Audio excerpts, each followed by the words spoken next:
But today, for me, it's all eyes on Summit. Absolutely. I know that you had just tweeted out before the broadcast. It's mostly between him and Keine for the best top laner in the LCK. And then, in terms of just raw mechanics, I put him as the best in terms of just control over his champion, spacing, everything that you would want out of a mechanical player. I think Summit, I think he leads in that category. Yeah, I feel like Summit is your quintessential, extraordinarily powerful solo queue top laner, right? He has all of the skills that you'd require in that particular role. Keine just has everything else as well. Yes. And that's what makes him so impressive. Even if maybe Summit has it in like a raw 1v1 scenario when it comes down to just base mechanics. So I'm excited to see what Summit can show us here today, especially on the teleports and the team fight front. On whichever champion he chooses to pick. And look, LS, I know you're against the Sinner compositions, but I have a feeling there's going to be a set first pick if it gets through. You know, I really don't want to see a set first pick, but one of the worries that I have for a set first pick is that some of the non-meta champions do counter him, most notably Soraka. Yeah. And so I'm already not a big fan of it for other reasons as well. I'm just dreading if it does end up happening. And if it is going to happen, it's going to be ikssu that plays it. Like, I feel like a lot of our top laners have a lot of pride. That's largely why we didn't see it yesterday. We saw it hovered by Roach, I believe, but we never saw it actually picked up even into the set matchup. And I think it has a lot to do with the pride of these top laners that just don't want to fall back into these dark technologies that might be frowned upon. Ikssu doesn't care about that whatsoever. He won't even. He might even not play top lane. Who knows what's going to happen? But interested to see what ikssu is going to bring out. Maybe he's got something even more crazy than a Soraka top lane pick. We'll just have to wait and see. The draft is just around the corner, and you can see that's a big smile on Summit's face. You can imagine that he's feeling confident going into this match. SANDBOX had an unprecedented run in the Casper Cup, being runners-up to the Afrika Freaks that honestly just obliterated everyone. They lost one game.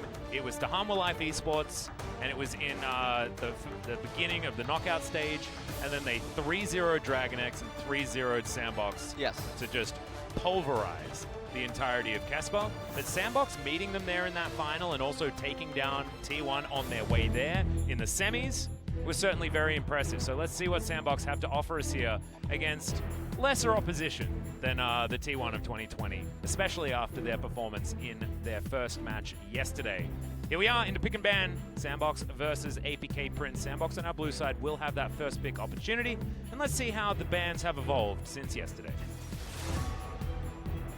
Rumble going to be the first ban away. I wonder if they're just going to remove all of the cheesy or non-meta top laners. I really got to think of a better word than just saying non-meta all the time. You know, it's really just, it's not very clean. Cookie cutter? You can say cookie cutter if you want. That's not cookie cutter at all. You know? Non-meta. All right, so saying something that's abstract. Non-cookie cutter. Abstract. There we go. Unique. There you go. Different. Atypical. Unordinary. Unorthodox. Unorthodox. That's what I was looking for. Got there in the end. There we go. I speak for a living, guys. There we go. Keine going to be the final ban here on SANDBOX's side, ignoring the nerfs slightly there, as the Elise is also going to leave. And now Summit has freedom to pick that set first pick, and it's just how it's going to go. And it's really weird when champions like this end up not being ban-worthy, but they're willing to first pick it. And again, it has weaknesses that can be abused. And will they just Soraka it? Right now they're hovering Mordekaiser. Well, they can lock in Mordekaiser here and flex it into mid lane if they would like to. Is something that's been picked against the set and has had mixed results. Mixed results. The thing about it that worries me is it is a skill matchup that, truthfully, I think if Set plays it better, he comes out on top. And that would obviously not bode well for the dynamic of this matchup, where I really think ikssu is going to need some sort of an edge in order to go even.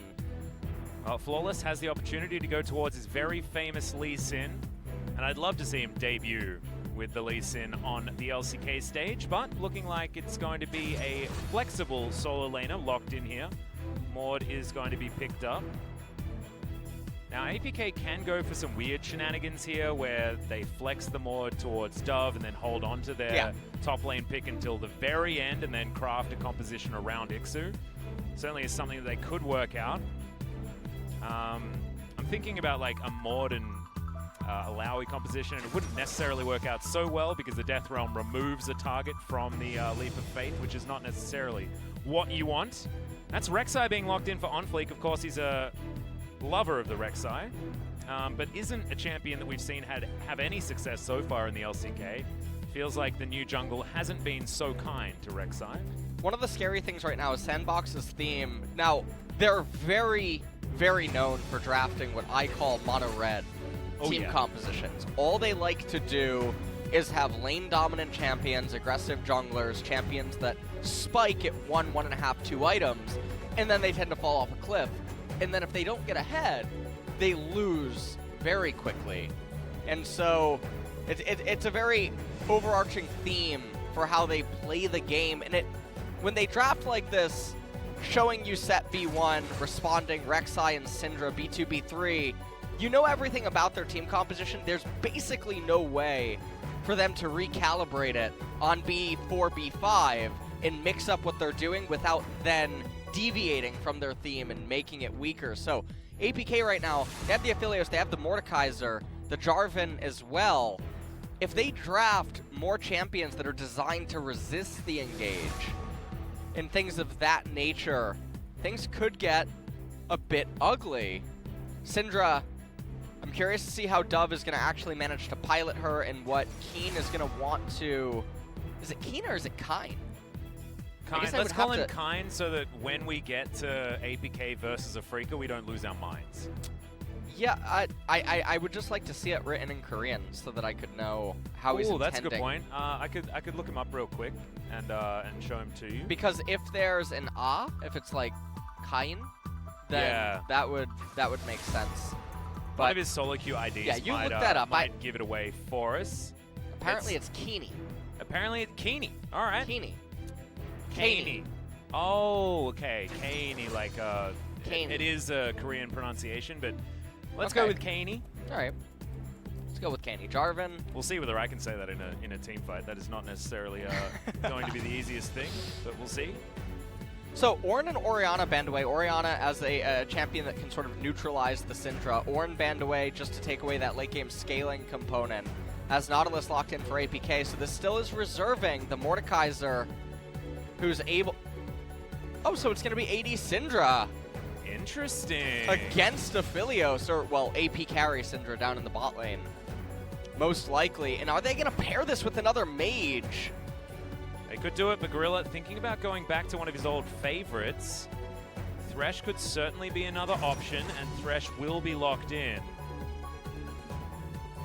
I don't mind Thresh if you're going to play this lane with a little bit more aggression, because Gorilla can hang back while Leo is going aggressive and then utilize the Lantern in order to get out of a tough situation. Is theoretically a way that you can abuse what is a very difficult level 1 for Aphelios to play in. Keine, that would be a way to debut, but it is going to be the Snake Lady locked in instead. Cassio versus the Zoe will be our mid lane matchup most likely. Okay. Cassio is really surprising. Cassio is really good against 3/5 of SANDBOX's team composition and then really bad to the other two, which is really interesting. And obviously in a vacuum, Cassiopeia is actually good against Zoe, but that's not how things work in competitive. And I mean, if you don't believe me, just tune in yesterday, the ping pong for 25 minutes every game, where nothing really tends to occur in the mid game.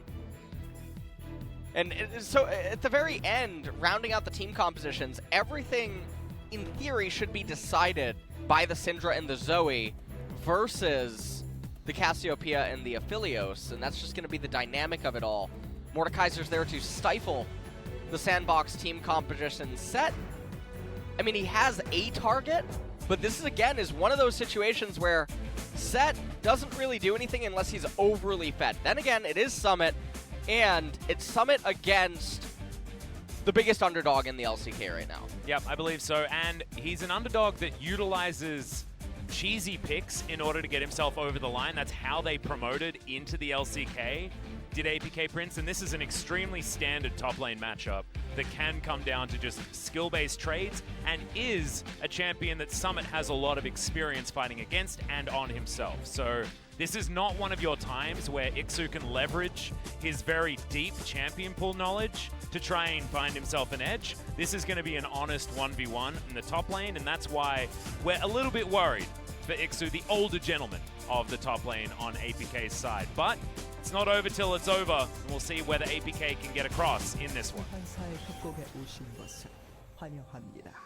Game one now upon us. This is where the fan chants would be, but unfortunately, due to the coronavirus, we do not have an audience here today, and not until further notice. So we apologize, guys.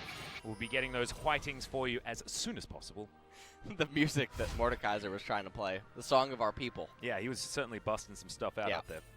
I'm glad that we panned away from him as soon as possible.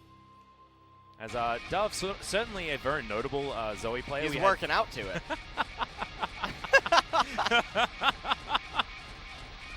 This is what the top lane matchup has come down to now. Set undoubtedly has the best bad manner in the entire game. It's pretty good. It really is, yeah. Oh, damn. He is really getting a workout on. All right, well, we'll see how ikssu's going to do. Looking around the rest of the map, I think, you know, your point about mono red is going to be gigantic here for SANDBOX. If they can't get some stuff done around the mid game where Zoe is so strong and where Leo can look for picks alongside Gorilla, it could be a rough time. And let's see what OnFleek can do. Of course, OnFleek, one of our more proactive junglers in the early game, and might actually be necessary here with the Rek'Sai, and he's of course taken the Hail of Blades. And certainly showing us that he wants to make some moves in the earlier game. And using that sweeper means that they have to respect the Jarvan, but it also doesn't really matter because Hybrid and Secret pushing in the lane. Dub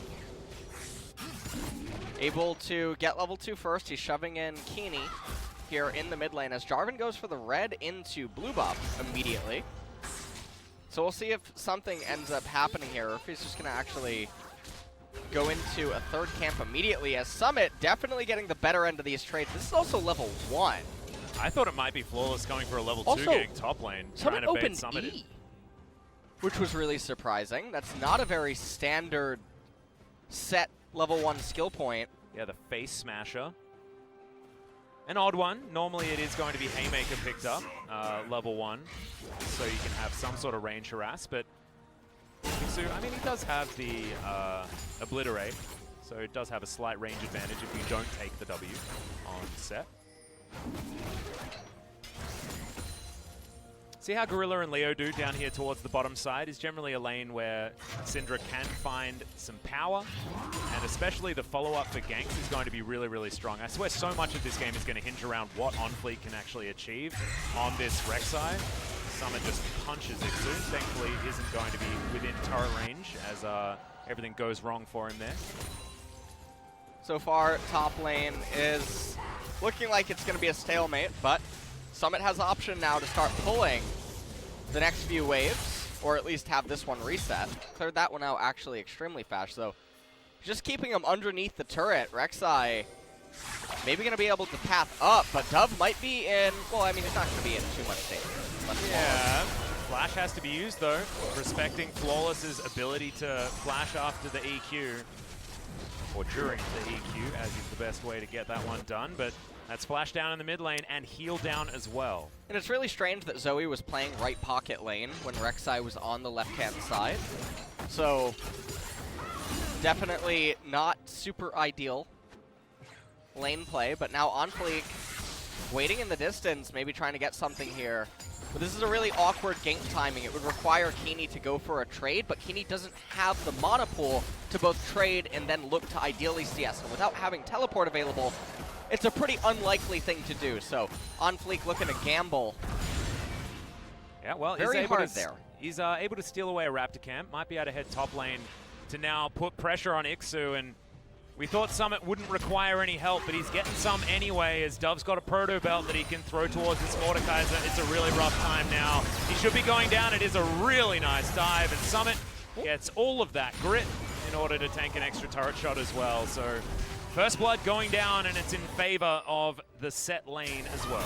The big question for me right now is what is Set gonna build? Don't let me see the Kindle Gem. Oh, this is Summit. We can trust him. We can trust him. He's got a longsword. He might even be going for the other build where you have a Tiamat very early. I think he would have picked up a Rejuve bead.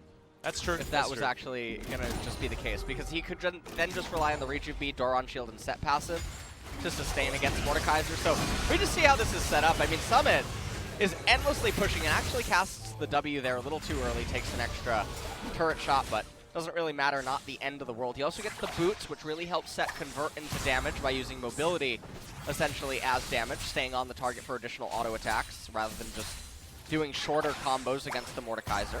Also good against Mordekaiser just in general because Mord likes you to be in position. There's the flash in though. Immediately OnFleek is here for the follow-up. Flawless in trouble. A hail of blades. Rek'Sai doing work in this early game. We said he needed to, and damn, he's delivered. Flawless just trying to do a little too much this game, falling behind quite a bit in tempo. He's also down 3 camps.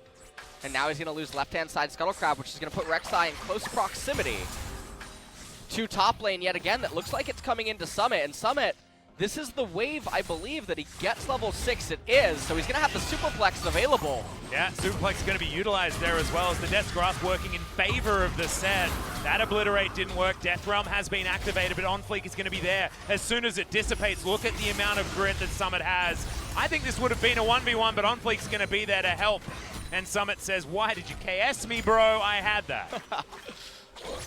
And so that was pretty interesting. Used the Mordekaiser E against himself to get the suplex without needing flash or anything to pull him further down the lane. But ikssu, not having flash anyway, like you said, I think it was going to be a 1v1 regardless. And this Set lane is really just getting out of control. Now, the question for me is how, again, is Summit going to itemize? He only has the longsword, so he has options to go into Hex Drinker, or he has options to go into Phage, or he can get tier 2 boots and hold on to just the longsword. There's a lot of different ways to play this out, and I think given the edge that he has right now, okay, well, just he purchased an item. He did get a Phage. Yep.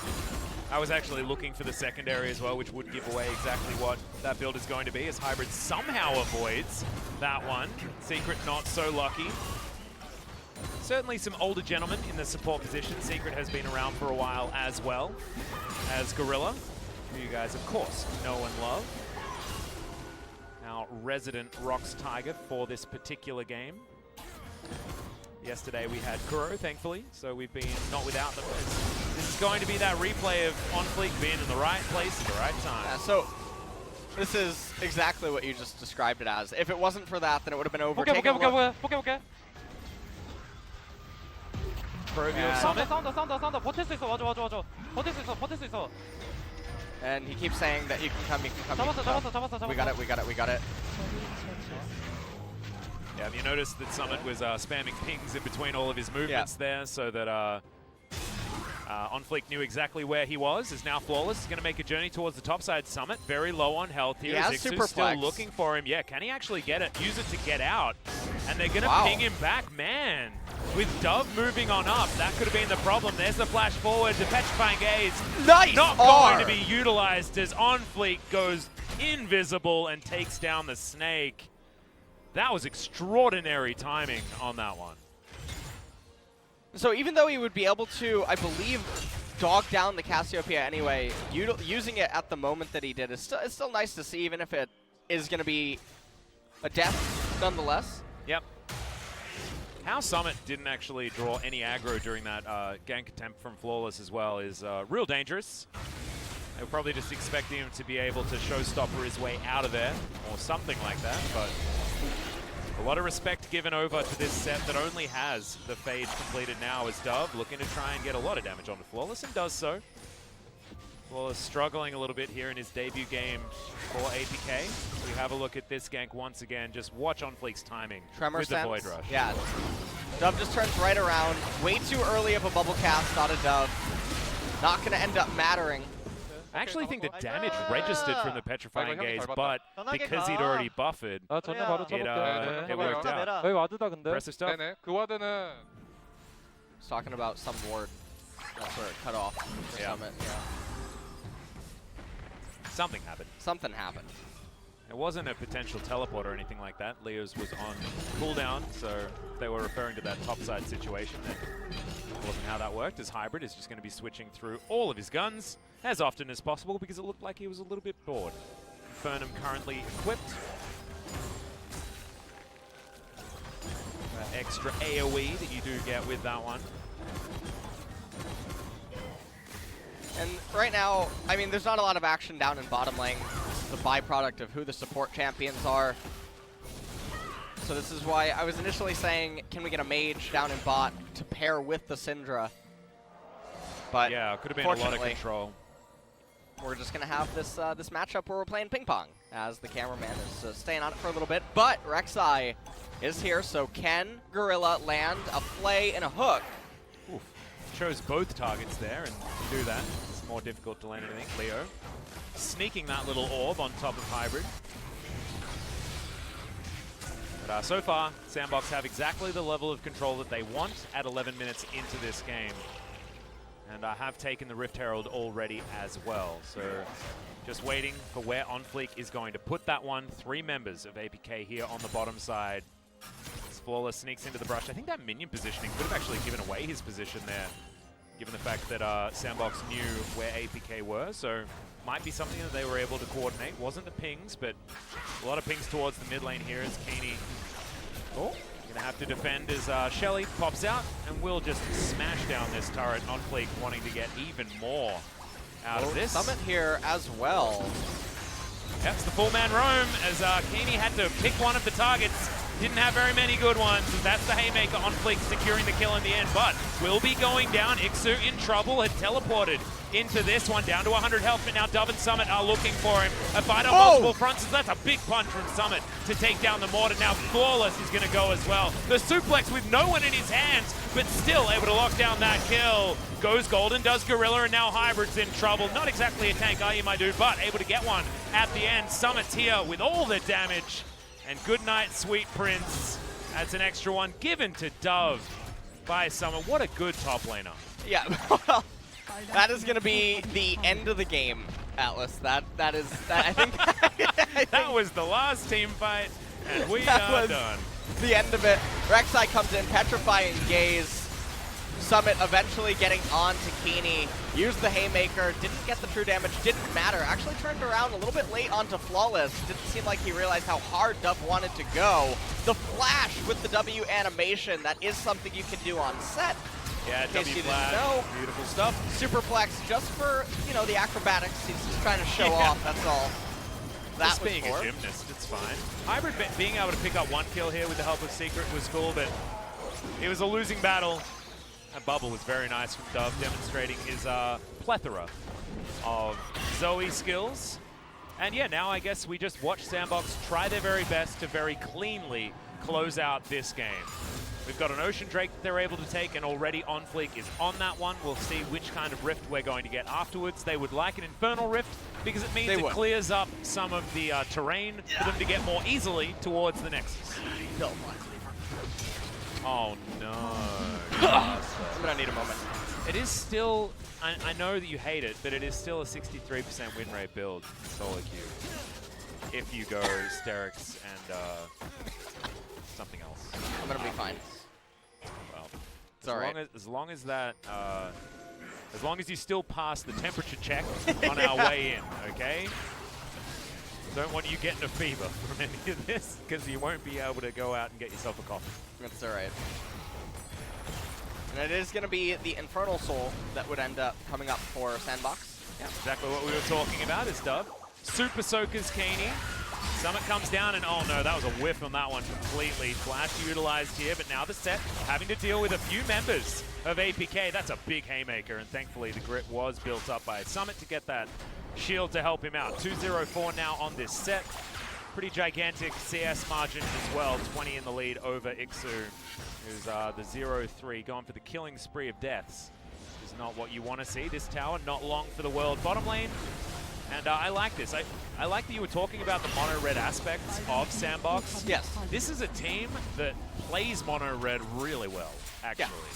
If it doesn't work, they look a little bit silly, but when it does, they have a lot of practice really bringing it home. And I think it has a lot to do with OnFleek and his ability to play proactively in the early game and not necessarily being one of those facilitary junglers and can look a little bit lost in late games of more close matches. Yeah, and so, I mean, when you get ahead with these type of team compositions, they can feel really oppressive. And fortunately, they have these artillery mages in the Syndra and the Zoe who, even though they have controlling aspects, and if you ever heard me talk about colors, I would also dub them as blue as well. They have the aggressive aspects of themselves that are going to be there to augment the composition to still be able to keep pushing on, even when there's no turrets or no objectives up. Yeah. I also like Zoe in a composition like this when you've got a mage in the bottom lane because she helps your siege so much. Not necessarily because she has extra damage to kill the turret, but because it's really hard to walk up against a Zoe because her poke under turret is so incredibly strong. And you pair that with a Scatter the Weak as well, and you can siege for days. Shelly's going to pop out. We do have the rest of APK coming around, but I don't think they're going to be here in time as the bubble is going to activate.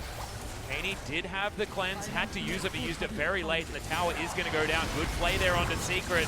Not exactly the target that they want, but they're still doing so much damage. Haymaker, huge there on the backline as ikssu can't get in. Now looking to put someone in the Death Realm, has held onto it so far, but Hybrid's already dead. That's so much of the damage just removed as finally the Death Realm comes in. It's Gorilla that's chilling there, but this is Thresh, the man who was born in the Death Realm. He's still going to go down, but it's a 1-for-1 in that particular instance, and APK, the rest of them running for the hills. That was the biggest callback to the Dark Knight. No, we're not talking about this. What? We're not talking about... You don't talk about Echo again? What? No! Okay, thank goodness. So I got very frightened. If you guys were watching yesterday, you'll understand why. If you don't understand, that's totally fine. I would never do that to you again. You did it like 4 times. I would never do that. Now, let me talk about the thing about the Death Realm that I really wanted to talk about. Okay, tell me. Do you think Thresh just felt at home? I think so. I feel like Gorilla was like, I'm happy being here. That's why he died, because he was getting complacent. All right. He like needed to go and see his mom or something like that. I don't know. The really important thing here. Yeah. This team fight is just overly chaotic. I feel like APK, I feel like they don't realize that they're fighting down core items, and so it's not really it's not a very good look right now. When you're down base levels, you're down core item completions. It's a lot better to fight. Well, he was actually so close to surviving that. He just got out of the Death Realm, and they unfortunately just couldn't line up the stunners in time. What did he say? I think he just said the B word. Which one? Bread? No, I can't. We can't say it on broadcast. Oh, bacon? No, it's a berry swear word. Oh, bottom. Yeah. It derives from female dog. Oh, really? I think so. I might not have actually caught the word that came before it, but... Huh? Bark. Nope. That's what dogs go. That's the B version. That's fine. It's not woof. Yeah, that's the other one. Hybrid actually just couldn't do anything in that fight. He got soloed out by OnFleek. Certainly impressive to see SANDBOX playing on the same page, but on multiple fronts. And that is the kind of gold graph that every coach looks at and they're like, my team's good. My team's real good. Stonks. Yeah, right there. And you can see those little upticks, upticks of successful team fights, successful objectives, everything that SANDBOX has done. Everywhere OnFleek has gone, it's just been success. Also, this is so strange. Cassiopeia's itemization this game is definitely leaving much to be desired, but... Well, I mean, Cassiopeia just wants some itemization, but right now it doesn't really have many options. There's not a lot of money. Why does Leo and Dove, why does it really look like they're both about to get a Morella Nomicon? Well, I mean, Dove just did. I wouldn't have minded just sitting on the Oblivion Orb, to be honest, because if you're playing a composition that peaks so hard in the mid-game, flat penetration is theoretically going to be a good idea. Yeah, and but right now you can see there's only a couple of Negatrons there.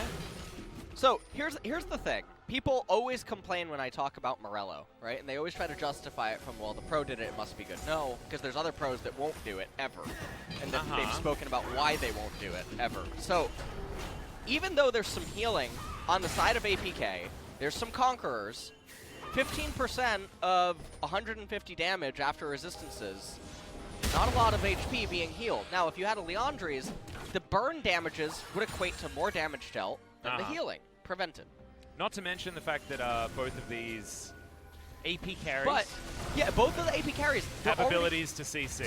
Yeah, they have lots of ability to CC, they have lots of long range. So it's not even like the enemy is getting chances to heal, but then in addition to that, when there's already magic resistance stacked on the enemy team, any MR value exceeding 39, Void Staff is going to give you higher penetration.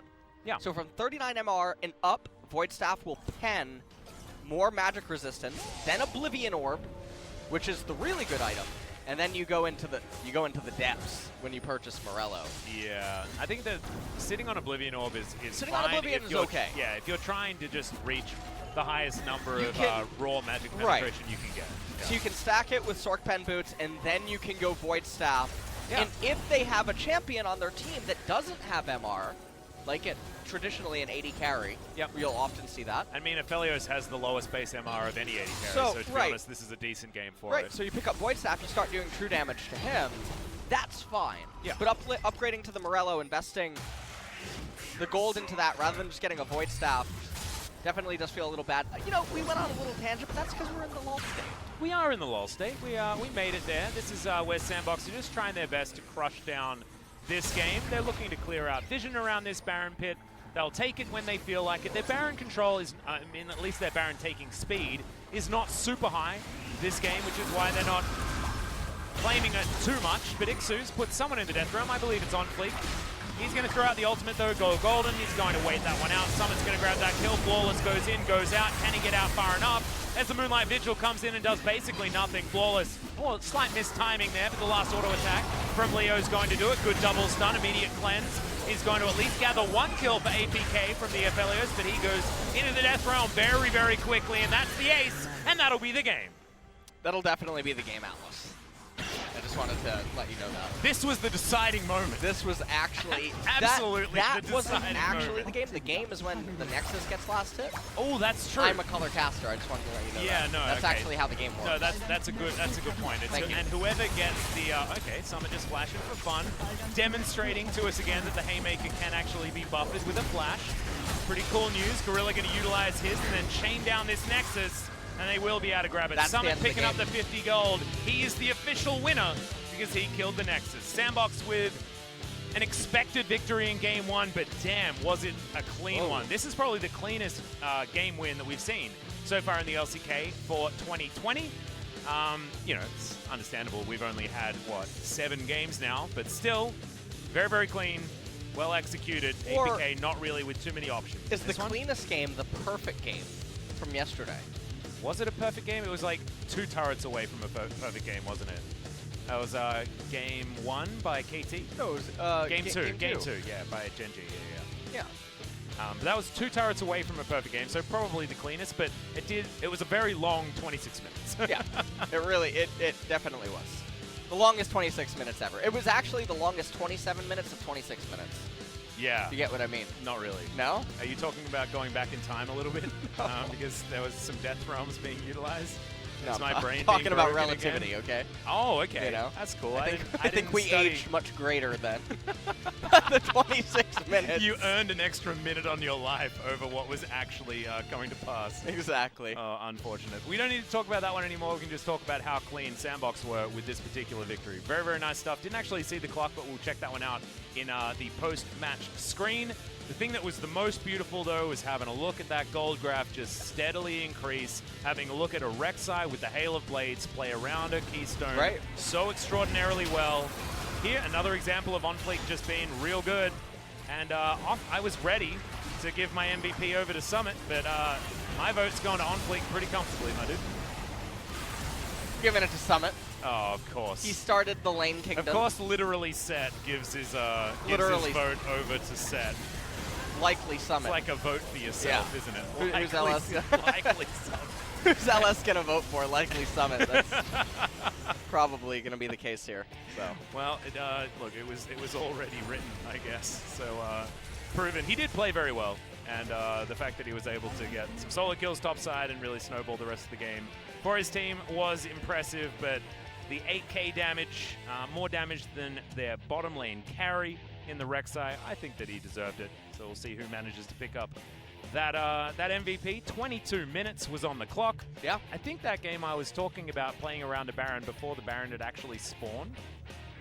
Oh no, I think it was just after it spawned. So a 20-minute Baron would have been extraordinarily difficult for that composition, but they just forced it into a late-game scenario much earlier than the late game should have got there, and that's exactly what their composition was designed to do, and they played around it beautifully.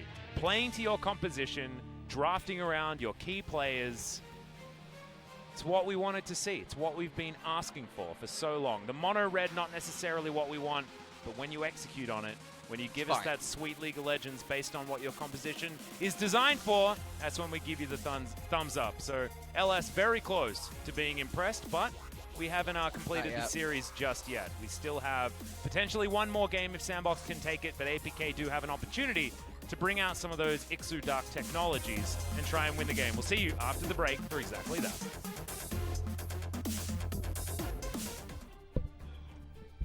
Welcome back, ladies and gentlemen. Thank you so much, G-Sun, for the translation. Pretty cool to check out the Infernal Rift as well, and great to see that everybody else shared my opinion on who got the MVP.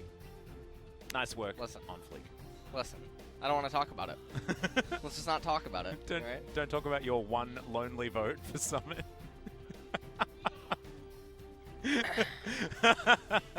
Hey, he did play well. He did play well, but as did that guy on your screen right there. His Zoe has always been good. Great to see that it is still up to standard. And let's also see whether SANDBOX are going to continue down their mono-red tendencies, which has been how they've been winning a lot of their games, or whether they're going to stick to more of a mid to late game composition. Well, I just want to see Soraka, man. That's all I want to. Korea is just not picking her. Now, I do believe that we will see her in LEC later this week. Oh yeah, that's happening. That is absolutely happening. Yeah. Whether she be banned or not, I don't know, but we will see her appear at least. Her her image. I'll be waiting with bated breath, where our European brethren get to actually utilize the current meta, but that is not what we do here in Korea as much. All right. Sandra banned away. Really fast bans coming in here, as well as we've got the Rumble Pantheon, much like game number 1, taken off the board here by SANDBOX. Haven't seen any Pantheon actually locked in just yet. Interesting to see the bans coming through. I believe ikssu's been playing a fair bit of it. And let's see what the final bans are going to be here. Now, is Akali going to be banned on the blue side is the question. No, she is not. Elise is going to be taken off the board. Certainly would have been the other ban to follow. And now SANDBOX get rid of the Akali themselves. I think I've actually played with OnFleek's Elise a couple of times last week, and he likes to sin with it. I mean, he's a sinner. He's our best sinner, basically. He actually, Malrong, not here anymore. Yeah, no. So, not. The ultimate sinner. He really is. Oh, is Summit just going to run back the opposing matchup? Or was he going to reverse him? That's the ultimate. That is the ultimate BM. Yeah. I mean, we thought we had the ultimate BM at the beginning of the game where they were spamming their emotes, but we could actually have it here from Summit. ikssu immediately goes onto Twitter after and says, better jungler wins. No. He immediately trades the set into the mid lane and then plays something else. This is another pick that we've seen banned away after set's been locked in. The Renekton can do decently in the matchup. Just because he is a big brawly boy. So, Renekton received a lot of indirect nerfs to him coming into preseason and now ultimately in Season 10 with the loss of Spear of Sojin. Yes, so that is massive to what it did to the champion. Now, I have no idea if that actually will be top lane against the set. Oh, here we go, or Flawless. If it'll be mid lane. Flawless gonna pick up his trademark Lee Sin. Yep, was coined the best Lee Sin in the world a little while back. We'll see whether that is going to be proven here once again. As Misfortune locked away for APK into the Aphelios lane that's already there. OnFleek back to his Rek'Sai tendencies, which is going to put SANDBOX into an interesting position given Aphelios' abilities to carry in the late game, and Renekton and Rek'Sai being very early game style champions. Currently, it's APK that have a little bit more of a flexible composition with what they have going for them. Lee Sin can, of course, playmake in the late game relatively effectively. Misfortune, we saw Teddy proving that she can be a huge hyper carry in the late game. Aphelios is certainly in the same ballpark, but not the Renekton and not the Rek'Sai so much. Especially without Spear of Sojourn. I feel like now Renekton's even more focused on being powerful in the earlier stages. We'll see what the final bans are going to be here. SANDBOX, yet again, though, with the raw, straight-up aggression, but APK is sort of mirroring it, and so it's not like there's any sort of control aspects. Obviously, Aphelios and MF, big surprise, big surprise. Yeah. As LCK seems to hate Senna. Yep, Senna's just not being seen. Yeah. And also, you know what else is pretty interesting? There's no Lucian going on here either. Nope. We actually saw some bans early. Yeah, we saw some bans early yesterday, but otherwise not so much. Is Orianna going to be the second ban here on APK's side? Not wanting Dove to have some of his comfort picks, but they're not even looking at Dove's pick just yet, unless he wants to be taking the Renekton. Ryze? Ryze would actually fit pretty well in this conversation. Ryze or Cassiopeia would basically be what I would be thinking about for Keine here. When you ban the Syndra Zoe and the Orianna. Well, so this is going to be, yeah, are they going to go B4 Leona, B5 Cassio? Unless Keine wants to try for something else because his experiences on the Snake Lady were not super strong. Zyra would have been really good here, but just gonna it's so sad. Weave that in there. We should actually talk to Gorilla about this because he was one of the better Zyra players during his time with Brox Tigers and even further in his career. I'm trying to fight the good fight. Whoa, this is a different one. Okay.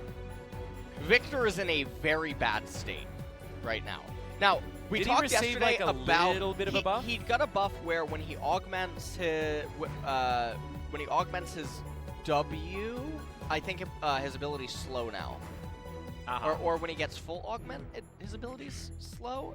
Caster. I'm a analyst. Something like that. I mean, we didn't necessarily put a lot of effort into researching the Victor because we weren't expecting him to be too prevalent. But when you were talking about Ryze being picked up for Keine, I actually expected that it would be a decent pickup for Dove as well. Given the fact that they do want to be playing around an Aphelios theoretically in the later stages of the game, you can get a Ryze to a point where he can be an orbital nuke as well, and you can allow Summit and OnFleek to carry the early stages of the game and give them time and space to scale. So, to be completely honest, I would actually give APK a draft win here, but I don't think it's going to be enough, given the discrepancy, I believe, in skill that is present between SANDBOX and them. So, even though the MF set and Victor tend to scale really well against the opposing team, and it ends up becoming an Aphelios versus all because Victor can't really, or Ryze can't really get onto Misfortune and Victor too reliably. Set actually has quite a few targets that he can lock onto with his superplex and then just engage into the enemy team. Well, to be honest, Renekton works against himself in that way. Yeah, he pops it's Dominus really, and then gets thrown into his own AD carry. It's definitely bizarre. So APK has a much stronger mid and late game than SANDBOX, but again, the skill discrepancy. Yeah. I just don't think it's really going to matter. Yeah, the way I look at this is that SANDBOX are building their composition around making the set a non-factor in this game, and then our points about, set having good target selection is largely irrelevant given the fact that ikssu is going to have such a hard time. So whether SANDBOX can actually do that is going to be the question here for game number 2, but let's see what happens as we get onto the Rift. Keine with his Victor, seeing whether he can utilize some slight buffs in order to get him over the line. I like the Toy Renekton skin, by the way. I'm not personally a very big fan of this Ryze skin. We've seen it twice now inside, in the LCK thus far. Not really, not, So Victor's buff in 10-2 was that they just fixed a bug that stopped him from losing mana. So this is 10-2, so he is missing mana, right? No, it was buffed. Oh, I'm sorry. For I this thought. patch. Oh, it was buffed. Okay. Yeah. But the Victor change that was actually big for him was I think it might have been. 924? Yeah, I think it was earlier. 94B? Something like that. Okay. But anyway, Victor Casters, is by the way, yeah. theoretically okay. But he's another one of these champions that we were talking about during the Pog State podcast. One of those sort of meta checkers that can come back talked when about it everybody, yesterday. when everything else sucks. Whenever it's actually I was thinking about this a lot in bed last night before I slept about my criticism towards Riot and balance design in recent times, and I was thinking about the invert of how, well, if everything actually sucks, then naturally some things are considerably better than others. Yep. But then they get hit too, and then things just keep getting more and more planned, and there's a lot of loss of damage, which I think is gradually over time attributed to some of these stalemates in these lull states that I've talked about, where it becomes increasingly more important to have your core items, level advantages, dragons, and things that amplify your stats, but Ow, that these double checkers, ups are smashing Leo. yeah, really are important in checking the meta, and so in 10-3, there's a lot more small nerfs that come in on a lot of champions. Akali has her kneecaps blown out. Yeah. Which probably so needs makes to happen. way. She's been permabanned in every region. Yeah. Since the start of the 2020 season. And set getting shoved in. And we're going to have to see how ikssu actually itemizes on the set here. Yeah, maybe we're going to have ikssu actually bring in the Trinity Force, as we were talking about. You've got Summit just going down to check the blue buff to see what has been happening, but Flawless is nowhere near that particular location.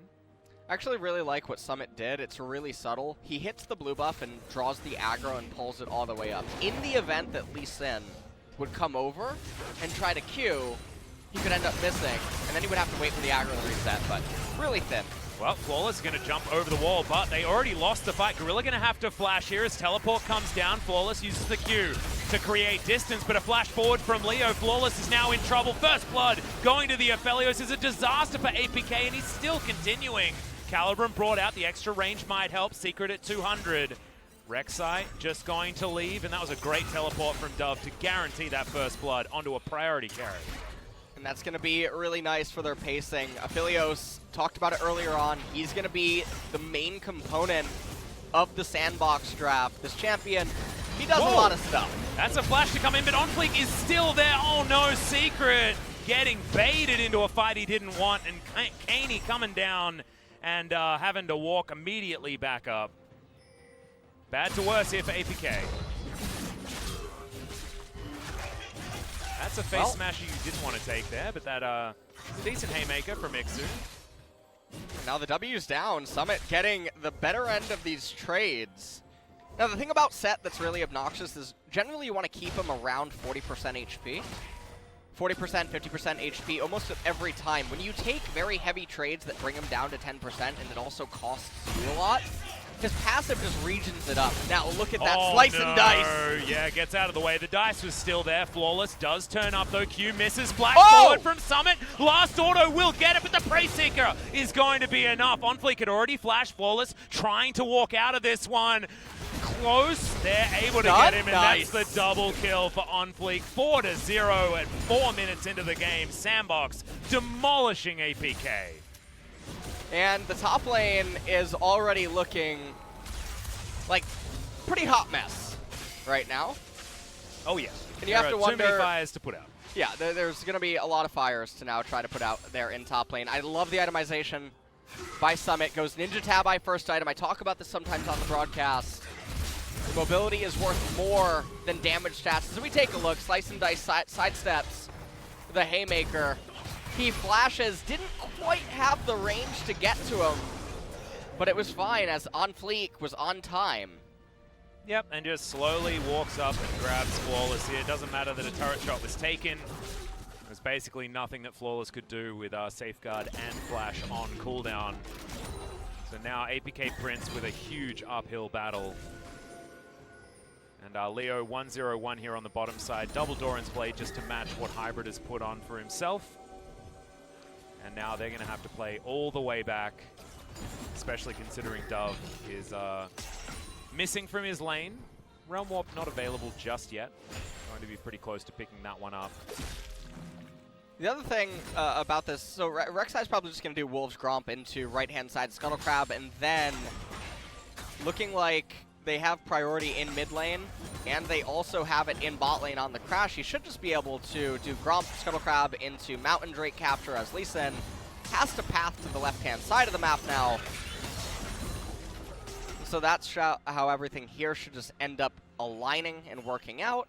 Summit also going to get the Crash onto the top wave at the exact time that Lee Sin's pathing left-hand side, so he's going to be pulling the wave in, and that's going to now align with OnFleek, recalling post-Dragon, pathing to red side jungle. Everything is just lining up right now. Yeah, this Dragon for take is SANDBOX. about the easiest thing for OnFleek, despite vision being there. It was still cleared, irrespective of it being almost unnecessary, as at least XP is going in the favor of the solo laners for APK, but that is about the only good news story that we really have for them. Slice to get out of the way of that Haymaker, and Summit with a big level lead.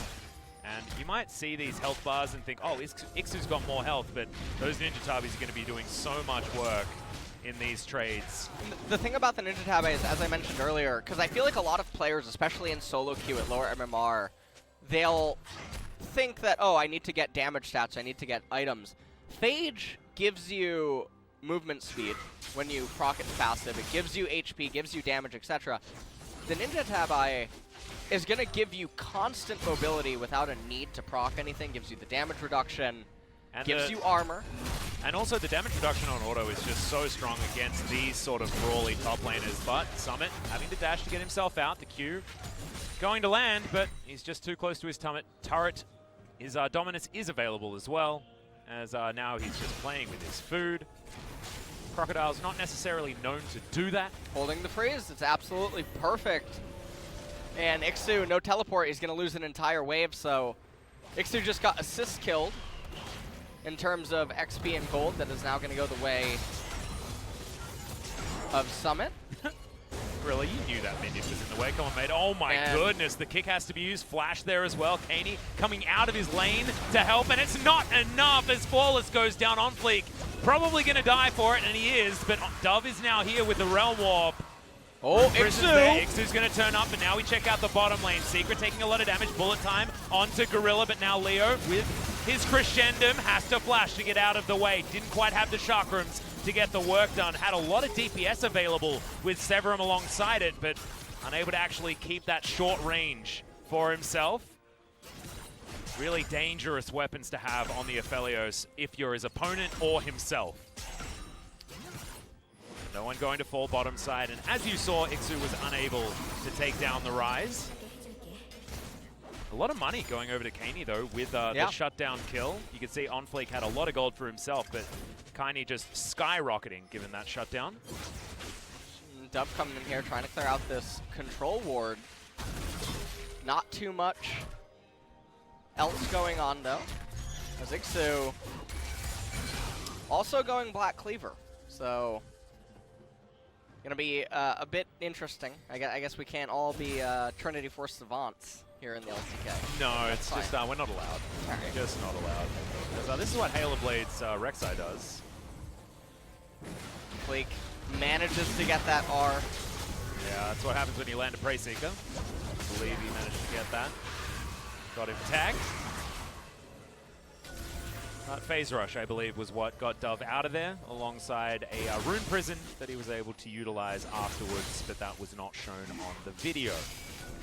Flick continuing to move down here as Secret, going to spot this control ward, but Leo and Gorilla are in the area. Not going to be able to save this ward, but you can see that SANDBOX are ready to fight around Shelly. Another slice to get through a Haymaker as ikssu's in trouble. OnFleek turns up, gets the flash knock-up, and ikssu's not going to be able to do anything. There's the Void Rush to secure it. Summit had already started walking away as there's the dredge line we were looking for. Gorilla kickback is going to deny a lot of damage as the Make It Rain from Hybrid used to just kite the members of SANDBOX, but this will allow them to move over to Shelly and try and lock that one down. Gravity Field not going to stun up Dove as he gets the phase rush in time. SANDBOX still in control.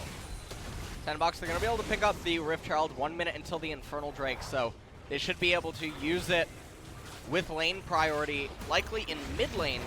The mid-tier 1 turret is the most valuable turret to take out against this APK. What is APK doing right now? They're teleporting in. They're trying to get a fight done as Secret is just right on top of OnFleek. He's going to be able to take down Shelly, but now it's going to be a team fight bullet time. Going to try and help out, but it's Leona that's gone down, the only one to fall. Moonlight Vigil, man, if Leo had that still available, it would have been pretty good, but I don't think he had the right weaponry either. Having a check out. That's Infernum, actually pretty powerful. Moonlight Vigil as far as just base damage is concerned, but in goes Shelly. They're going to take down this outer turret like you were talking about. Pretty valuable. As iksu's underneath it, he probably doesn't want to be. I have really no idea what APK was trying to do there. I was getting some Twitch rivals PTSD, trying to fight down with significant item disadvantages, and honestly, it was really bizarre. They invested so much to just arrive there, get pushed back, gave up the Rift Herald, gave up the mid, all the plates in mid, and now they're going to lose control over the Infernal Drake. Summit should probably just push in this next top wave and start running down. You don't want to just give over the Infernal for no reason. He can have a dinner party up there, though. There's still 5 plates to be taken on that turret, but he decides that he is just going to move into the river, create extra pressure. So crash the wave, start moving down, guarantee the Fog of War pressure. They have to obviously respect it. ikssu doesn't have teleport available. Just take a look at this. I have no idea what's going on. Victor just cast his spells. They were leashing the blue, losing HP. Blue's still aggroed.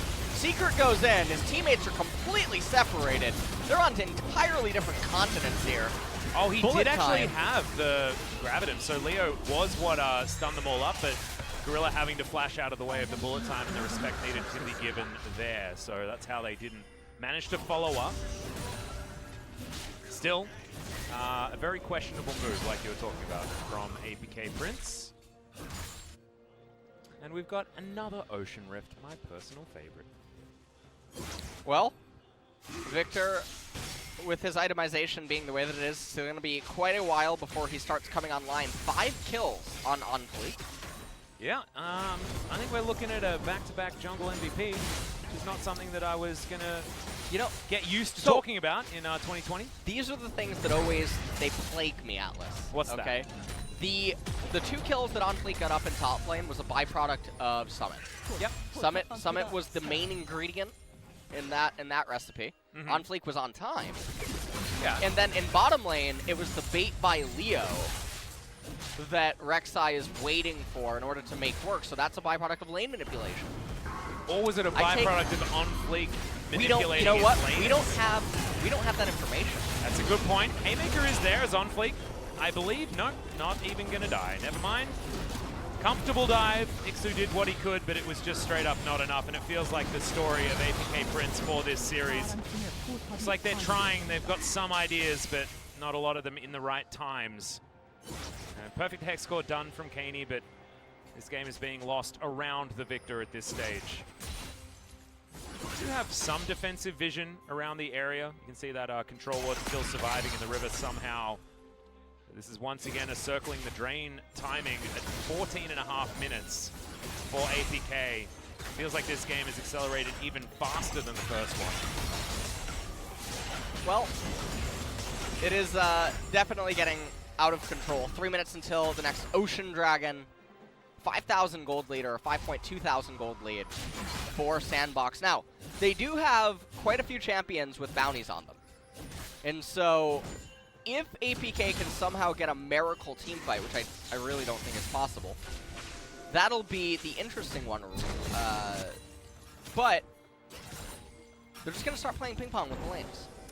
Yeah, and they'll fall further and further behind because no one can actually fight in the jungle at all on APK's side because OnFleek is so extraordinarily terrifying. Flawless going to demonstrate that for us right here, as that is a Void Rush for a very deadly Sin. Thank you very much for proving my point, my friend. That is a very, very early stopwatch from Secret. Gonna flash, still get stunned, but thankfully creates enough distance. And the Leo is going to survive. The Lee Sin, not so much. And the score is 1-9 right now, Atlas. I don't know how you're feeling about that. I'm feeling like SANDBOX are in a pretty good position this game, LS. Okay. That's what I'm feeling. I'm also feeling like yeah. a lot of us who may have, me included, rated Dam1 above SANDBOX for this year. I'm starting to feel a little bit silly. I'm starting to think that maybe SANDBOX are the real deal and a team that we should certainly be watching out for. Well, remember, they ain't versus Africa in the Casper Cup. Yeah, they didn't look this good at all. Yeah, that didn't end up going that well. And they are really do or die as a team. Yep. So they're either going to be a blazing inferno, or they're going to be like when you try to turn on a lighter and it like sparks a little bit and then nothing. And it doesn't really work. Yeah, it doesn't work at all. Yeah. Well, we'll see whether it is going to be Blazing Inferno, but I think we're going to need more information from SANDBOX. Opposition often does tell a lot more of a story about a team. And right now, APK not looking like they're up to snuff. As a 6,000 gold lead is in, OnFleek has controlled this entire game, 7-1-1. Almost had more CS than the opposing top laner on last look, but ikssu has found himself some more minions around this map since then. Bottom side being shoved in, helping him out there. It's not over till it's over, but this is feeling like a 25-minuter, if it even can make it that far. SANDBOX definitely going to be one of the faster teams that we're going to have inside of the LCK. It's just the nature of how they play, the type of team comps that they make. And APK, I really hope that this does not turn into another Jin Air, even though they bought the rights. Well, to be perfectly honest, this is looking worse than Jin Air. It actually is. I could imagine that Twitch chat is a little bit Jin Air died for this, and I'm starting to agree.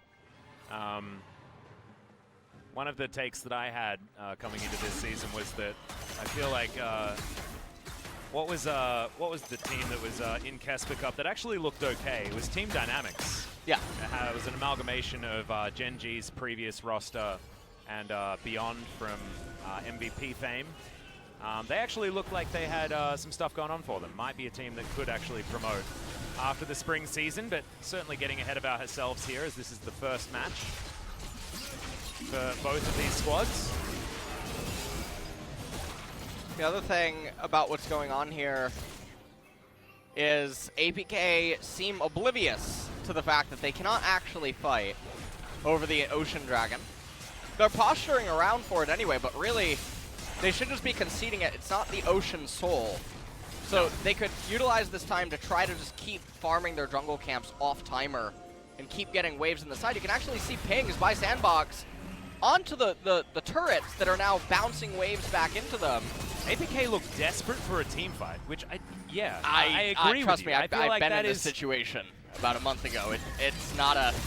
Yeah. One of them is probably screaming no. Yeah. And then... Who is it? Is it Flawless? I think, well... No, it doesn't look like it. He landed a Q. Like Get Flawless. Get in there, Flawless. It might be Hybrid. I think Hybrid and Keine are probably both feeling a little bit like that. Going to take their chickens. SANDBOX going to move over and probably just going to secure this Drake. All right, this is... Vision toggle. Well, okay, we're about to have a massacre. Well, the vision's there. They know what's going on, but there it is. Okay, Showstopper comes forward. ikssu into the backline. The Haymaker is on, but ikssu just doesn't have the health bar. Chaos Storm trying to do some work. Gorilla getting low, but Secret's going to be the one that goes down. OnFleek gets himself out of the fight, just buying space for the rest of his team, and it was 2 free kills, exactly as designed by our glorious LS. Realm Warp comes forward. Can this finish off the fight is the question for SANDBOX. As OnFleek looking for Keine, slows him down. But the rest of APK are going to make their way out. I really have no idea what they're expecting. This is it's one of the most Twilight Zone type things that I can imagine. They're still posturing for it. Like, yeah, I feel like this is a good idea, guys. Let's do this. They jump in, Flawless investing a summoner for a kill that he can't actually end up securing. OnFleek tries to get onto Hybrid, who's now going to blow his flash. So they just blew a lot of their summoners for a team fight that had absolutely no business taking place. The Dragon was already down for SANDBOX. Yep. And now what they're going to end up doing is they're going to stare down a Baron dance down summoners against a team composition that is significantly superior. Well, I mean, at least Keine did a lot of stage. damage. Nice work, Victor. That is about all the good news that I have for you if you're an APK Prince fan. If only that one kill didn't happen, because otherwise this would be a perfect game. As Gorilla might be the next kill. Dredgeline is going to get him out of safety, out of danger, as the Q is going to go a little bit awry. It's due to Gorilla's nice little sidestep there, as OnFleek is found flawless.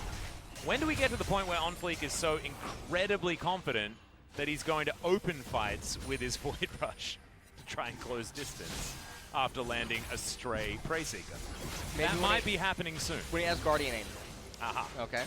It Which might seems just to be need to like- go back, and he could possibly pick that up. There's a lot of money for a jungler these days. All right, Shirley coming down, and this inner turret not going to be long for the world. Gorilla going to taxi this wave in, and Shirley puts her face into it, and the rest of SANDBOX move on over to try and get rid of this Baron. Severum and Crescendo both there, so a lot of DPS now available for Leo. And they are just eviscerating the Baron. It goes down extraordinarily quickly, secured by OnFleek, and now the team fight is upon us. Gorilla has his Gargoyle Stoneplate, buying a lot of time, flashes eventually. Oh, they Bullet walked right time into doing set! so much work, and a big ultimate comes through, but smacking them with their wallets are SANDBOX, and they're able to even out that trade. Taking down ikssu, but an even trade is not what SANDBOX wanted, but they were saved by the amount of gigantic money that they had at this point in the game. That was otherwise going to be a disaster. Well, they are still going to find themselves down 10,000 gold. SANDBOX have been sitting on an enormous amount of gold. Leo does end up dying. Was a 1-for-1. Hybrid going to be able to attack Baron. He's dead. Indirectly, and yeah, he is. You ever watch that movie Splice? No. No? You never saw Wait, that? Okay. actually, is that like that strange The horror cloning? movie, the cloning? Yeah, weird movie? yeah, I think yeah. I did see that. Yeah. But it might have been one of those late night watches, and I was like, I'll just watch this movie because I'm falling asleep. Okay. Because I really don't remember it very Yeah, much Splice at all. 2 never ended up coming out, even though the ending suggested that Okay. it would have maybe been possible. Flawless, maybe not something that you wanted to do, but Secret is the one that gets hooked.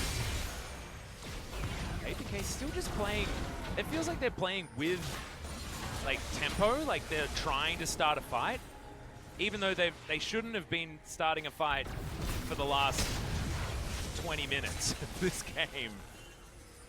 Maybe 20 is a little bit too rough. 18. They seem to be running into SANDBOX. SANDBOX now with complete control of this bottom side jungle. A few stray wards on the top side, but that's not where SANDBOX are focused. This inner turret is going to go down. Baron now to be utilized. They saved 4 of their Baron buffs. So now it feels like just a matter of time. SANDBOX playing some pretty effective, clean League of Legends, but still feel like APK Prince wandering into their open arms seems to be the majority of the issues here. Gorilla, the gatekeeper in this replay. And here came the Gate Guardian.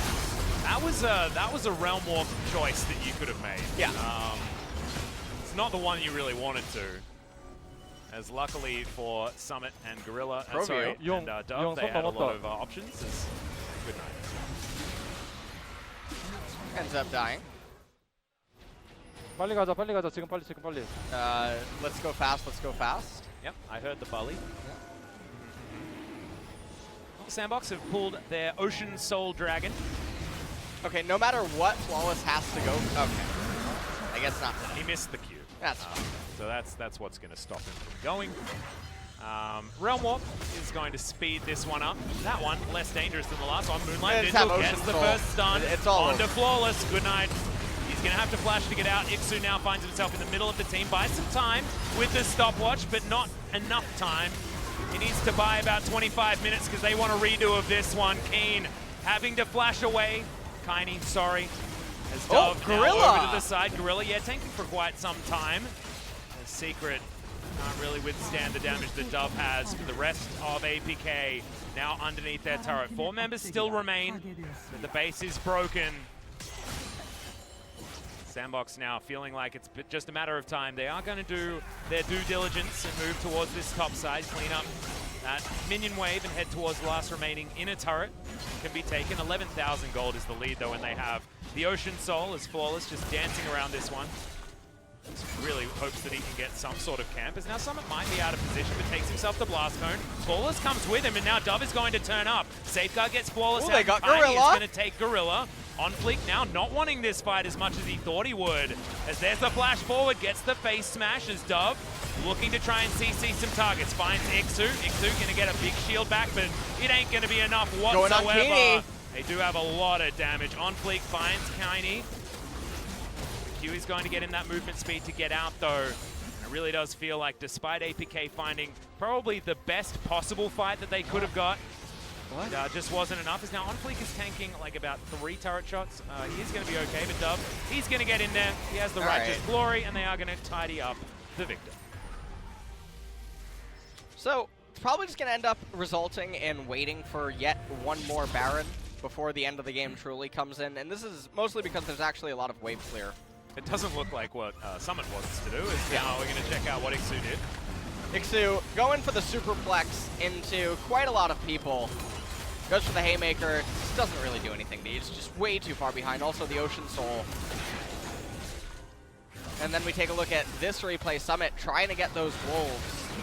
Gorilla being dogged down by the Chaos Storm of Victor. Leo just on the outskirts, not able to rejoin the fray. OnFleek ends up getting caught by ikssu, utilizes his flash, but stopwatch, and then channeling the tunnel in response to the Leona stun, as then OnFleek goes on to Victor. And then really at this point, it looked like Victor is out, and then I'm just looking at it like, why are you trying to go up to the wave? Well, now they're starting a new fight, as Secret gonna have to flash Summit on the flank, now looking for Keine, but he sets up the gravity field, could buy some space, but Flawless sacrifices his whole health bar to try and get his support out, does so successfully, as the waves are once again getting taxied.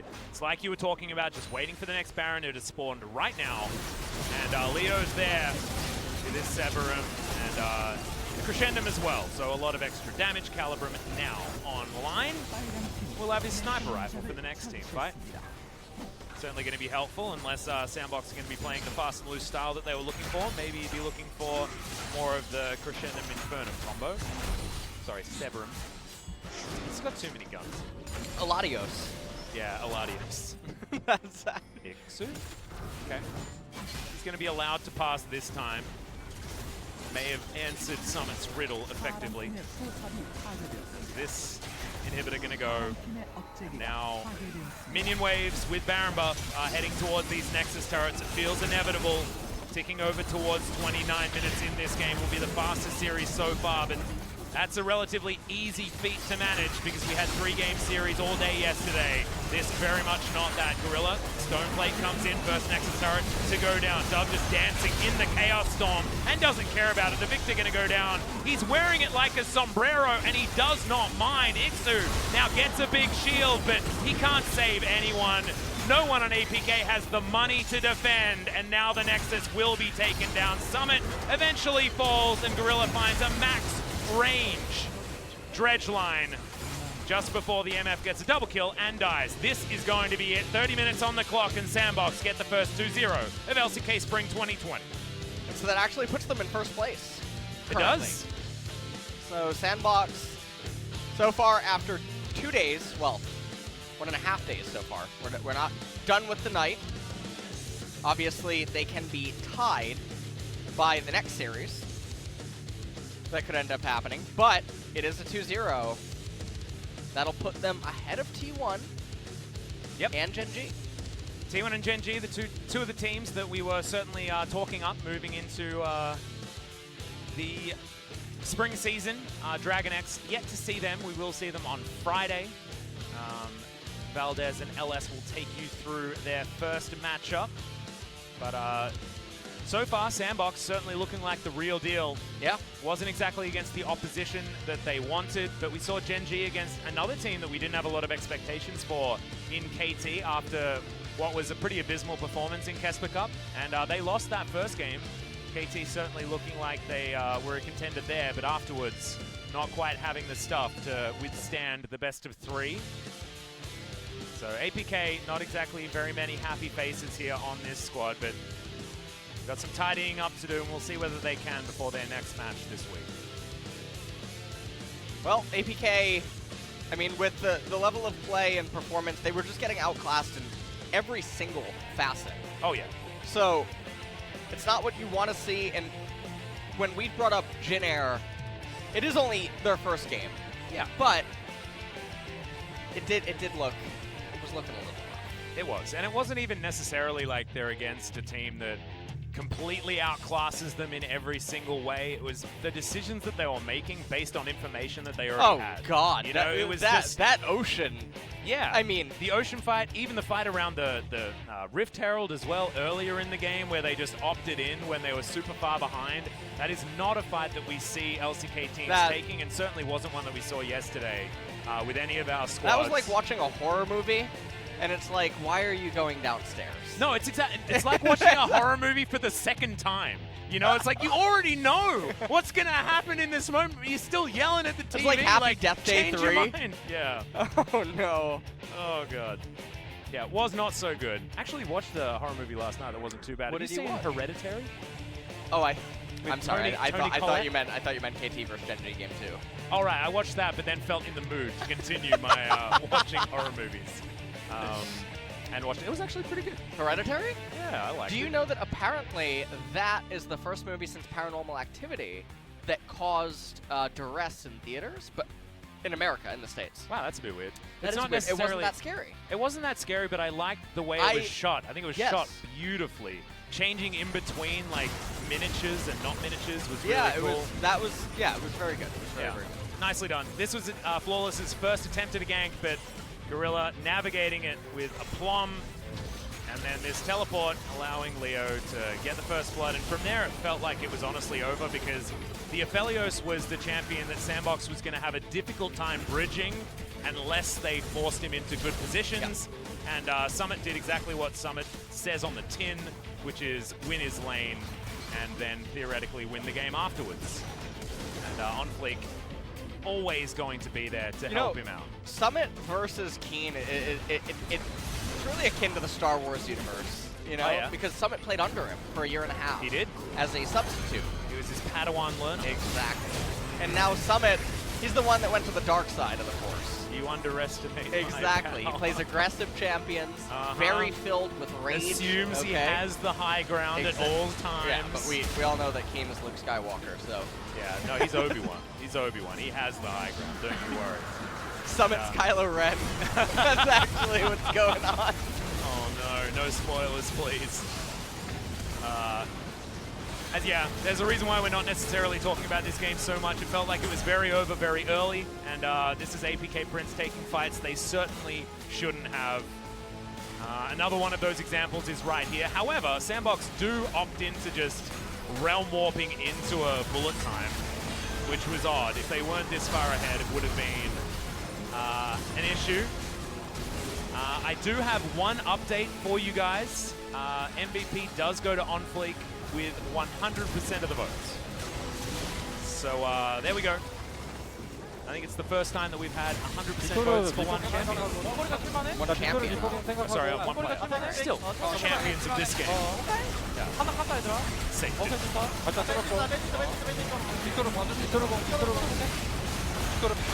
They just keep saying the champion. I actually really like listening to a lot of the Korean comms. They'll sometimes either say nothing at all, other than something that's super, targets, because they trust that the teammates are able to understand what is necessary or what should be going on. Whereas sometimes when you listen to mic checks from other regions, there's players that are having to explain so much about what's about to happen.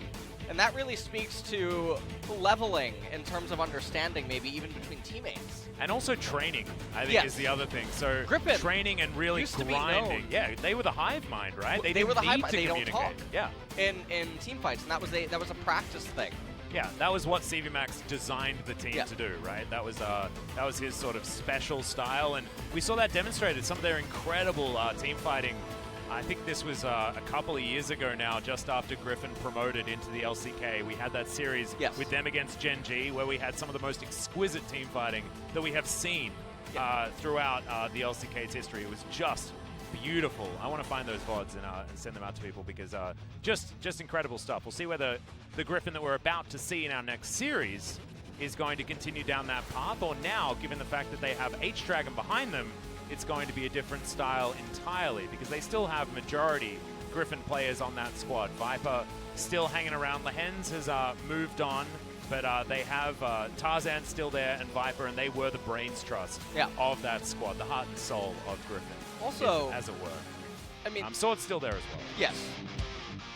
All right, there he is, MVP of the game. Now he's tied, right, with Faker. Yep, for double MVPs. Yeah. And this is actually a meta where jungle probably is going to be hard to accumulate MVP points, although they do get some aid in patch 10.3. Yeah, hopefully. So, and also watching OnFleek play this game and then knowing that there are buffs slated to come in is a bit of a worry, personally, because he made Flawless look certainly flawed in this game. But Flawless not with too many opportunities. I think the biggest thing that's punishing about the jungle is this exact moment, right? It's the exact fact that if you're a jungler that's behind, there's no rubber band XP. There's no way to claw your way back in. And this is a 2-level lead, basically because of how the meta is at the moment. Right, and I've spoke about this so many times with Korean players when either we've talked after like LCS coach streams or just the Korean pros that, well, ex-pros, well, some pros that still live with me. And we talk about the differences in NA and EU where junglers will gank so much, and if the ganks fail, the XP loss sticks. It really sticks. Yeah. And so sometimes they're having to gank so much due to the incompetence of laners to properly pilot their own laning phases. And sometimes they can end up getting advantages, and the times where they don't, you just end up looking clueless, and you fall so far behind in XP. And so when you fall behind in the jungle, it stays the way that it is right now. And that's exactly what Flawless suffered at the hands of, even with his favorite Lee Sin pick. But we do need to look at the victors here because, honestly, not the victor, because that didn't necessarily work out. But instead of that, we've got an MVP interview with just OnFleek here for this game. So we'll hand it over to Jisa. Thank you very much, guys. This is Susan with the interpretive translation. And 2-0 victory against APK Prince. Would you like to say hi to the fans first? On this our opening match. I think we did quite a good job, so I'm happy. So I want to ask you that because we had flawless in our game, we were expecting a bit of a Lee Sin game. And there was 6 Lee Sin games in a row yesterday. However, game number 1, Lee Sin was neither picked or banned. What's your thought on Lee Sin in current match? Well, Lee Sin is a meta champion. It's a good champion. But personally, I think Rek'Sai is a hard counter. So whenever Rek'Sai is open, it's really hard to just blind pick Lee Sin. So we weren't really thinking a lot or paying a lot of attention on Lee Sin. So we have other cards open, and also we can counter Lee Sin with the composition, so we weren't really too afraid of Lee Sin.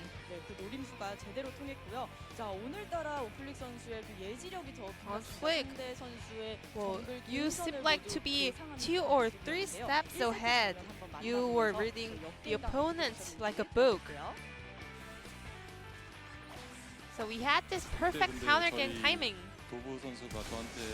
Well, Dove told me that he doesn't have flash, so he asked me actually to kind of be in behind, you know, to be covering mid lane. And for me, at the same time, I have nowhere to gank except mid lane, so I was just camping there. So it was both your decision and also Dove's call, right? Yes, correct.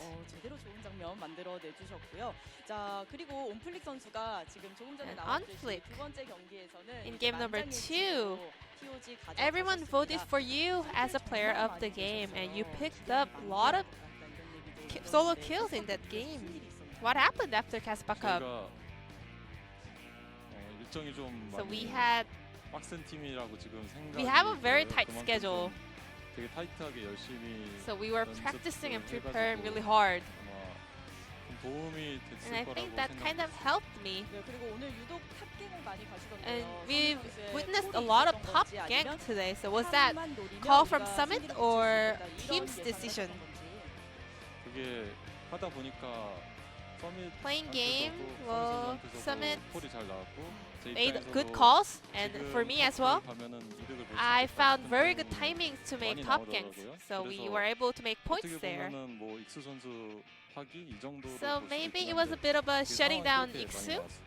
So that's why we were having a lot of gank attempts on top lane. 그리고 온플릭 선수 생각하면 이제 저희 시즌 시작 전 And 영상물에서 OnFleek. 정글 패치 롤백을 You 외쳤던 also 모습이 said you want 생각나는데 the 이제 다음 rollback on the 패치를 jungle 알고 patch. So 계시잖아요. are you happy with 마음에 10-3 드시겠어요? patch? 아무래도 경험치 올려준 게 About the 너무 좋은 것 XP increase, I'm really happy. 경험치에 굶주려 있는 정글러이기 때문에 Junglers are really hard to stack up the XP, right? 아 그거는 여전히 이제 But still, you know, 그거는 여전히 유효한 살짝 네. 이제 할 때 보면은 경험치가 whenever I'm 90몇 playing, 프로에서 like we are 그냥 like 한 마리 부족한데 1 minion away at 그런 상황이 97%, but even though when I clear one camp in jungle, I cannot hit the next level, so it's really hard 네, still. 뭐 이렇게 온플릭 선수가 잘 커서 캐리해주기 때문에 라이너분들께서도 감안해주지 않을까 Well, 싶습니다. on Flick, you are the kind of jungler that carries the game, so laners will be happy even though you take some of the minions. And lastly, any resolution for this year? 결승전 무대 밟아보고 싶어 할 거라 생각해서 I believe every player wants to make it to the final stage, and this is my goal as well. 시즌에서 멈추지 않고 So this 결승전 split, I don't want to stop at the post-season. I want to make it to the finals. 이번 시즌 샌드박스의 우승 So, 가능성 몇 퍼센트로 보시나요? what's the possibility of SANDBOX winning LCK? 너무 적은 거 아니에요? 50%? 일단 yes, no로 나눴을 It's 때 like yes or no questions, so I just go with 50. 그러면 다음 경기 때 혹시 이 자리에 계신다면 다시 So, 한번 I would like to ask 여쭤볼게요. this 더 question 올라가기로 again 점점 in 더 your 올라갈 것 upcoming 같아요. MVP interview. 알겠어요. 좀 안전한 대답을 택하셨습니다. 자, 그러면 저희 인터뷰 OnFleek 여기서 going with the 마치고요. safe 다음 answer 경기 for 때 now. 뵙도록 And 하겠습니다. this will be the end of the interview with 감사합니다. OnFleek from SANDBOX Gaming. And I'm gonna pass it back to our casters. Thank you. Thank you so much, Ji-sun, for your interview translation. As always, LS is basically checked out at this point. He's now just forehead cam. But I didn't get a listen. what do you mean? If I start I talking was generally hold like on, we're going, Hold dude. on. Stop. Listen. Yeah, mate. Listen. Listen seriously. UCal and Keen collide next series. They do. That's what I was looking at. Yeah, that's it's certainly going to be exciting. Griffin with a new look, a new mid laner. They got knocked out of the Kesper Cup in very swift fashion, I believe at the hands of SANDBOX as well. It was a 2-0. Griffin certainly didn't look like they turned up.